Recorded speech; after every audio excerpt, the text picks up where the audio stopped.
Look at your calendar. 7 days, Monday to Sunday. You've used this grid your entire life, and you've never once asked why it's 7. A day is one spin of the earth. A year is one lap around the sun. A month, roughly, is one cycle of the moon. Every one of those is written in the sky. But the week? 7 days matches nothing up there. Nothing. There is no astronomical reason a week is 7 days long. So who decided 7? And why is the entire planet locked into the exact same rhythm? It gets stranger.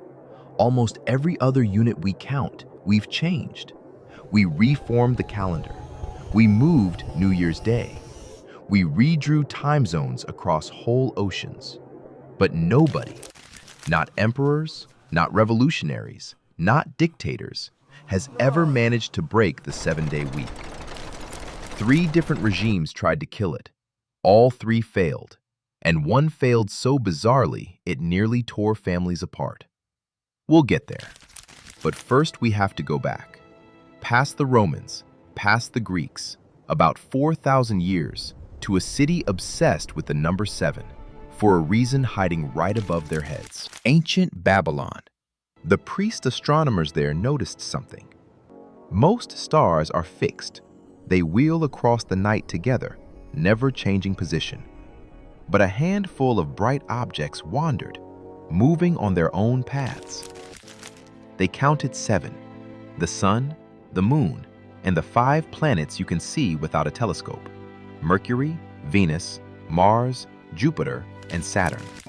7 wandering lights. To the Babylonians, that wasn't a coincidence. It was sacred. And here's where it reaches right into your phone. Look at the names of the days. They're those same 7 objects.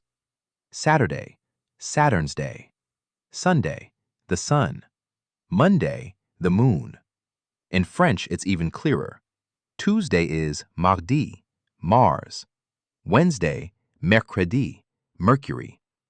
You are still, today, naming your week after Babylonian planet gods. But a sacred number isn't enough to conquer the world. The week needed 2 more things: a religion and an empire. The religion came first. The ancient Jews kept a 7-day cycle too. 6 days, then a day of rest, the Sabbath. It made the 7th day a holy, repeating appointment, the first recurring holiday in history. Then came the empire.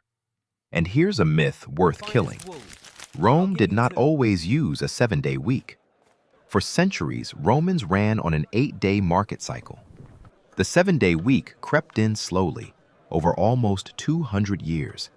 And finally, in the year 321, the Emperor Constantine made it law, declaring Sunday a day of rest across the Roman Empire. A sacred Babylonian number, locked in by Roman law, carried on the back of the biggest empire on earth. So why can't we break it? People have tried, and the attempts are wild.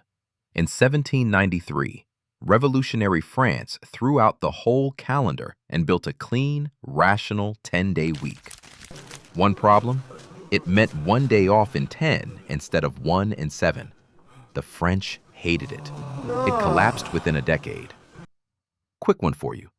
If you could redesign the week, how many days would it be? Drop your number in the comments. Now the strangest attempt of all. The Soviet Union, 1929. They wanted the factories to never stop, so they invented the continuous week. They cut the week to 5 days and split the workforce into color-coded groups. Your color told you which day was your day off. Sounds efficient, until you realize your day off was a different color than your wife's, than your friends. Families stopped sharing a single free day. By 1940, the Soviets quietly gave up and went back to 7. And that Soviet failure reveals the real answer. We assume the week survived because 7 is somehow right. It isn't. It's not astronomical. The week survived because it isn't a measurement. It's an agreement. A day, a month, a year exist whether or not we agree on them. But a week only works if everyone runs on it at the same time. It's the oldest piece of social software humanity ever wrote. A shared protocol that lets a farmer, a banker, and a stranger across the planet all know that Monday means back to work. Break it for one group, and it stops working instantly. That's why no emperor, no revolution, no dictator could kill it. You can't outvote billions of people who already agree. So next time Monday hits you, remember what you're actually obeying. Not the sun, not the moon. A 4,000-year-old idea from Babylonian priests, stamped into law by a Roman emperor, and kept alive by the simple fact that all of us, quietly, every week, keep agreeing to it. Empires rose and fell. The 7-day week just kept going. Because the day we stop agreeing on it is the day it disappears. And in 4,000 years, we never have. If you like pulling the thread on the things you never question, I've got another one. Who decided breakfast is the most important meal of the day? Short version, it wasn't a doctor.